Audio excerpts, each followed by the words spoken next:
This video was made for a customer, so it's not fancy, but it gets the job done. This is what you're gonna need: a brush, something to part the hair with, hairpins, bobby pins, long ones, and we're gonna do a French twist. Here we go. The first thing you're gonna wanna do is you're gonna want to brush the hair. This will work best with long hair or thick hair of medium length.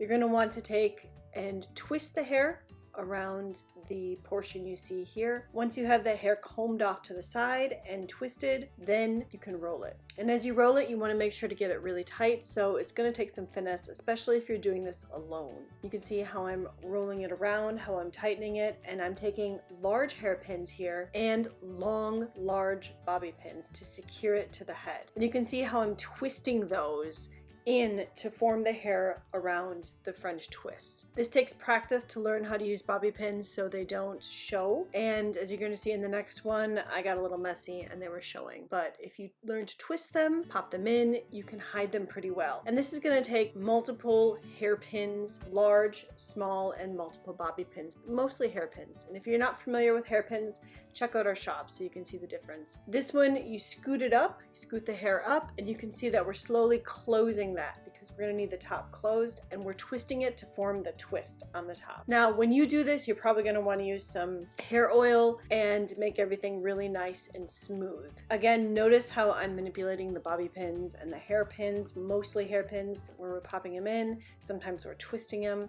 and there you have it. If you don't have enough hair for this, you can always wrap your hair helper in false hair to begin with to help you with that volume. But here she is. She seems very happy, and this is the second one. You can see it's a little bit messier, but this is a different option. Now, there's no single way to use these. These are great for any sort of historical hairstyles. For this one, we're going to be using our two hair bands. We're going to be parting the hair right behind the ears first, and we're going to be sectioning that off. That's going to come in later. So for this portion of the hair, you're going to have to think again 1980s high ponytail side, because as you can see with my hand, you want to get it right down the center, and in order to do that, we have to get the hair off to the side with the ponytail. So I'm reminding you now, again, it's got to go in the center, and in order to do that, you have to have that high 1980s ponytail. So we're going to put a twisty tie or a hairband in, and the tighter you can get it, the better it's going to roll. Mine was a little loose, and so you're going to see what happens because of the looseness at the end, and that's how it gets kind of messy. But we're going to do the same thing where we take the hair helper and we're going to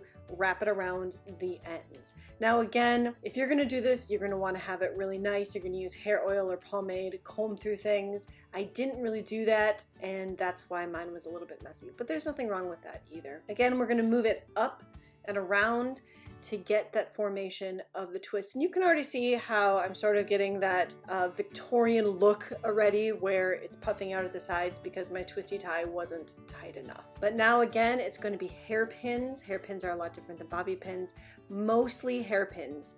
Big bobby pins at this point will help to secure it as well, but again, I'm using big hairpins here. And the goal is to move the hair up and down the hair helper until you're able to fill the whole hair helper. And this is why you need thick hair or a lot of hair to do it. And if you don't have that, then you can use false hair to achieve that. Now, this is the portion that we sectioned off behind the ears. It's going to get brushed out, and in sections, we're going to start wrapping it around our fingers, and we're going to use it to cover our hair tie and use it to finish the final look of this messy French twist.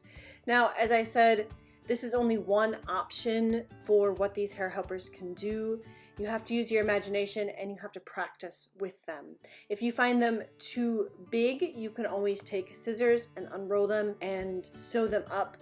If you find them too small, you can always add on to them either with false hair or use your imagination. The ideas are endless. This is just one way to show you how to achieve a French twist using these hair helpers from our shop.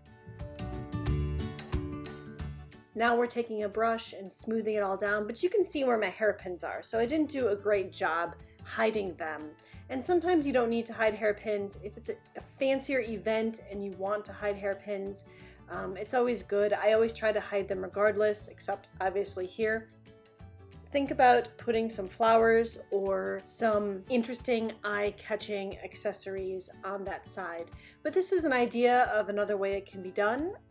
I hope you enjoyed it. Let us know if you have any questions, and you can find the hair helpers the hairpins, and all other goodies at our shop on Etsy at www.litt3ts.etsy.com.